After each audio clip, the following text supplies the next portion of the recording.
So this little guy is kind of interesting. This is a Shastock tonal color um, mute, cup mute, adjustable mute. Apparently these are quite valuable. Now, for most of my life, I played on these standard Stoneline cup mutes. I think we're all mostly familiar with these. These are industry standard, especially good for big band. This one's definitely unusual. I hadn't really given it much thought. I did get this mute for free years and years ago. I purchased one of my collection of trumpets, and this came in there. I chucked this in a box and never gave it another look. And then about a year ago, I noticed these were selling on eBay for quite a lot of money, and I thought, why is that? Well, it is it's a more sophisticated mute than I gave it credit for. First things first, it does have an adjustable screw here. Mine doesn't work too well. It's kind of a little wonky to use here. But if you wanted to, I don't see why, but if you wanted to, you could use this as a straight mute. But of course, the greatest part of this is that it is adjustable. This appears to be made out of aluminum. Let's see if I can show you inside. I think it's painted, so if I shift that a little bit, you can maybe see right here, that's just painted on the gold color. I think this is aluminum. I don't know if this is relevant, but it does say A12 here. That is the, I believe, the designation. Some of them for sale do say A12. Now these are quite expensive. This one is in very nice condition. These, I believe, are the original corks. Kind of an unusual cork layout here for the Shastock mute.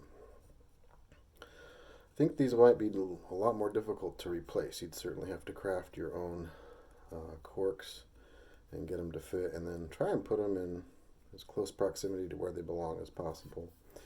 What is there to know about this mute? Well, first of all, it is cup mute. I think it's more similar to the Dennis Wick model adjustable cups, if you have one of those. I don't. I wish I did. But the adjustability is quite nice. It'll fit in a variety of different trumpets, so I'll show you kind of what I mean by that. So this is my old studio trumpet, one of my favorites here. Now the mute does fit just fine in here, and of course you'd want to push this cup in. The cup itself is quite sticky, so I might try to lubricate that in the future. I pulled this out just so I could make a video of it. I didn't see many on YouTube about the Shastock tonal color cup mute. So there, if you twist this little thumb screw here, we can tighten it back up. Mine, again, isn't functioning too well. I think I'm going to try lubricating that and see if that helps. So this is my normal B flat trumpet, but the great thing I think about an adjustable mute, and in particular this one, I do own a short model E flat trumpet, E flat D. You can change the slides out, but the interesting thing I think here is it does actually, most of my mutes won't fit in this bell, but this one does. So I can get the straight mute part tacked in there, and I can still pull the cup in pretty close. So I can play,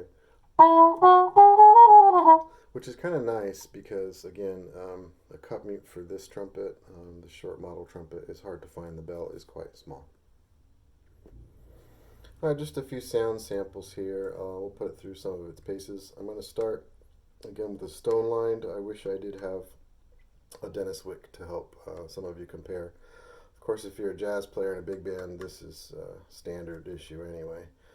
Most classical players seem to prefer the Dennis Wick.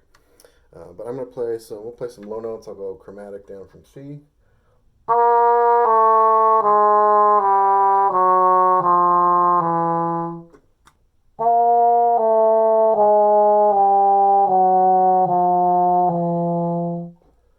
Now, frankly, I don't hear much of a difference, and I don't feel much of a difference in terms of intonation, but clearly the tone is quite different between these two mutes.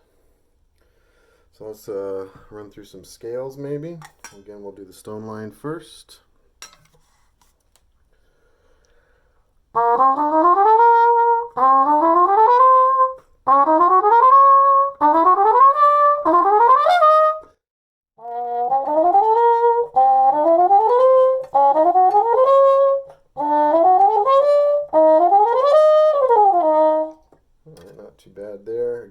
don't feel much difference in terms of response, but the tone certainly is quite different.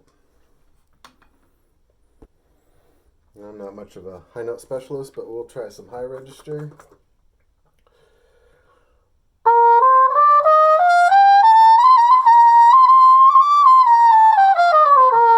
So like normal, a little stuffy up top there on the stone line. Let's try. This is so hard to adjust just right. All right.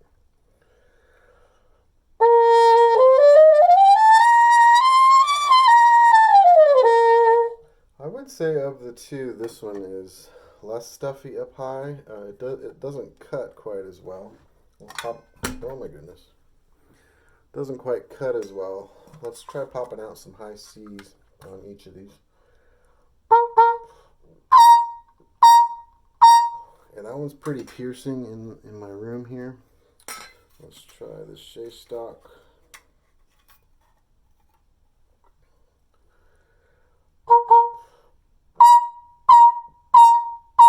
It's easier blowing, but it has a little bit of more of a different tone. It's not quite as cutting as you might want if you're, say, a lead trumpet player. I'm not sure about the Dennis Wicks. It's certainly worth a try.